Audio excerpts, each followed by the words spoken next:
You want to know something pretty damn incredible? Let me preface this with the following first. Do you remember the debt ceiling talks a couple different times? And we'll just talk about the very last time it happened. And, the Treasury, we can play with the books for only up till September such and such date, but by then Congress has to act, raise the debt ceiling, or else, all hell's going to break loose and blah, blah, blah, blah, blah. And they kick the can, they wait to the last minute. Okay, we got the debt ceiling. And this last time they did it, there wasn't actually a limit. The limit was the year. So basically, you can raise the debt as much as we need to till, which I'm not sure, I don't even remember now. It might be 2017. Hell, it could be 2018. I don't remember. I want to say it was sometime in 2017 where they'll have to have a little vote again if they want to do it. But as soon as they passed it, all of a sudden the national debt just went whoop, right? This big jump like that because now they had to account for it. So if I were to tell you, I just saw the same thing happen, except they didn't okay anything. This just is simply the debt exploding for some reason or another. Washington Examiner has this article.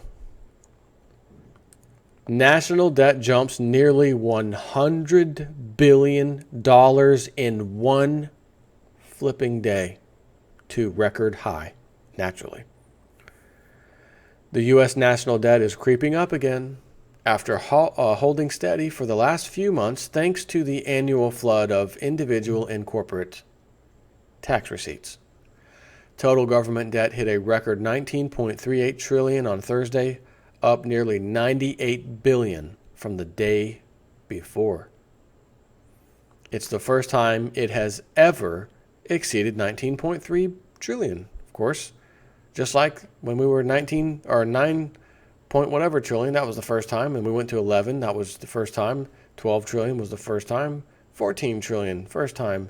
16 trillion, 18 trillion, first time. 19 trillion. It's going to continually be higher and higher. Which means what? Completely unsustainable, which also means what? The collapse of the entire world's economy, of course including our own, has to happen. This pile of debt cannot continue growing as if there's no problem, nothing to worry about. It's like a fire consuming your house slowly but surely. Someone's going to stand up and say, hold on, our house is only so big. It doesn't grow with the fire. It's going to consume the whole house soon. Don't worry about it. Don't sweat it. We got this, is what we're being told. What about my retirements? What about my pension? Don't worry about it. It's good. It's there. By the time those people realize that it's not there, don't worry about it. We'll be dead. We'll make our millions in Congress, and our families will be well off. By the time they point the finger back to us, this obscure law we passed, it'll be 40 years, 50 years, but we'll be long dead. Don't worry about it. Just take care of yourself. Who cares about these people? Take care of yourself. Like Aaron Russo was told by Nicholas Rockefeller. Who cares about the people? Nobody cares about the people. Take care of your family. Don't worry about the people. That's what he told him. The debt will soar higher still in the coming months and is expected to approach $20 trillion by the time President Obama leaves office. Now, I want to tell you something. Since Obama took office, and I've been doing videos, which you could say safely from 2010 forward. I did a few in 2009, but I really changed focus about this kind of stuff. 2010, 11, 12, you name it. And I said, not even necessarily in 2010, but we'll just say a few years ago, when they were having the debt ceiling talks and all that nonsense, I said, could you imagine, and I've said this before too, could you imagine this $9 trillion debt doubling in a president's 2 terms, 8 years? Can you imagine 9 plus 9, $18 trillion in debt by the time this man leaves office? I used to say that. He hasn't left office yet. He's got 6 more months to go, technically. Maybe you want to count most of January. 7 more months. All right, well, whatever you want to call it. 6, 7 months. Yeah, because June is the 6th of the year. 6th halfway point. Anyways. It could be 20. Jay Snip, you got it wrong, son. You said, could you imagine if it was 18? So I want to take this time to apologize to everybody. I missed that mark. It looks like it's probably going to be even higher at $20 trillion, for God's sakes. Whew. The total debt had been essentially flat since March when it hit $19.2 trillion. Growth in the national debt often slows or plateaus in the spring and early summer as tax receipts in April help balance out federal spending that's on a current pace to exceed receipts by $500 billion.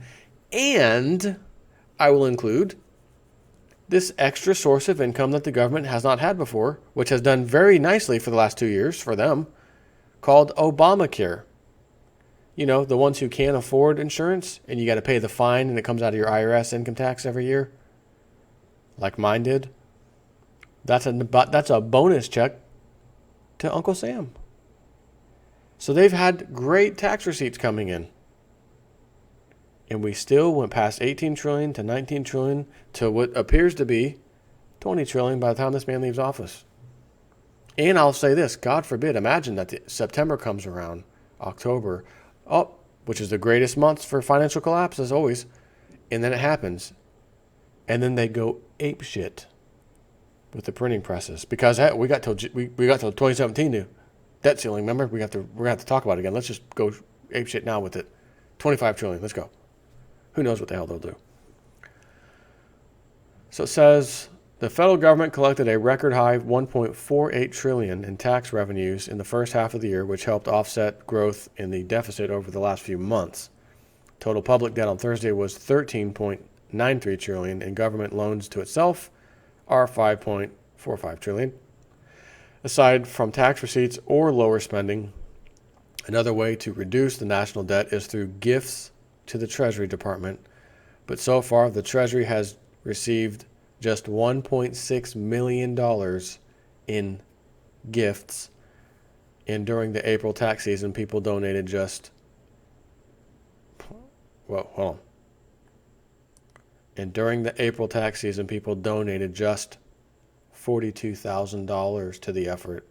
So some moron out there felt like, I want to help my country. I love my country. I want to help them. Don't really have a lot of extra money, but I'll pitch in a tiny bit. And a few other morons did the same thing. And it equated to $42,000 for the entire effort. Morons. This debt, massive amount of debt, cannot be dealt with. Math lesson. It is a mathematical impossibility. Statistically impossible to deal with it because there's another thing on top of this. Keeping in mind, this number never comes down. It keeps going up, right? 4 trillion, 6 trillion, 9 trillion, 14 trillion, 16 trillion, 18 trillion, 19 trillion, about to be 20 trillion. It never comes down. And by the way, on top of that, unfunded, this great thing that's classified as unfunded liabilities. Retirement, Social Security, certain government programs, Medicaid, you know, that old chestnut. Can you believe in one day it went up $100 billion and there wasn't even any kind of argue in Congress? We've finagled the books, the bookkeeping, so we're borrowing from other places to fund this. We need you to raise the debt ceiling, and then they do, and then, okay, here's this, $90 billion increase. Oh, there it is, okay. Nothing of the sort has happened. Just simply doing business as usual. One day goes by after all the taxes have been collected, and all of a sudden, bang, $100 billion in one day. That is so absolutely alarming, I can't even think straight. What the hell happened where we needed $100 billion in excess of what we thought we would need or thought we might spend? Or maybe they didn't care and didn't think about what they might spend. It just, we spend it as it comes and goes. As problems arise, we just spend it.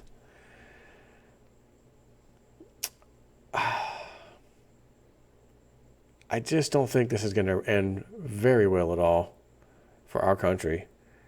I just have to say again, if you don't have a way to protect your wealth, which is precious metals, according to 5,000 to 6,000 years of history, when the time comes I don't even know if you're going to get a warning. I think me doing these videos for the last several years is your warning. Governments don't warn the citizens, hey, prepare for a rainy day. Go over here and buy some precious metals, the competing currency against our dollar. Yeah, we want them to do that. No, actually we don't. But as Lindsey Williams' old elite friend said, Lindsey, our currency is precious metals, gold. Y'all's currency is that paper money. And when this all goes down, it won't be worth the paper it's written on. That goes for stocks, bonds, any of it. It's not going to be a shocker to people like you and me when it goes down. We're going to sit back and say, oh my God, it has finally happened. And it might be terrible. It might suck for all of us. It might suck for me. I might lose my job. That goes for a lot of people. Who knows? I'm certainly not dwelling on it. Whatever happens, happens. But it's going to finally happen. And again, math says so. This $19 trillion has to be dealt with. Unfunded liabilities has to be dealt with. The Eurozone countries, Italy banks, big trouble still. Matter of fact, I think I sent a video email to myself to do a video on this. I had to erase several of them already. I'm already backed up. So I just you know what? There'll be plenty of new news coming this week. I'll just keep people up to date through the new stuff. But there was, again, it was Italy. And they actually, somewhere along the lines of the last few days, they halted some type of trading, as in markets, that was in relation to the banks. Halted all trading. You can't trade this. In other words, if we allow you to, the price is going to go down so low on these banks, it's going to be devastating. So what do?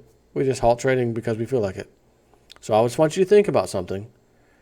For those people out there who love to play the market, Gerald Celente, trends forecaster extraordinaire, can tell you himself during 9/11, when they shut down the markets in the days following, his money was trapped.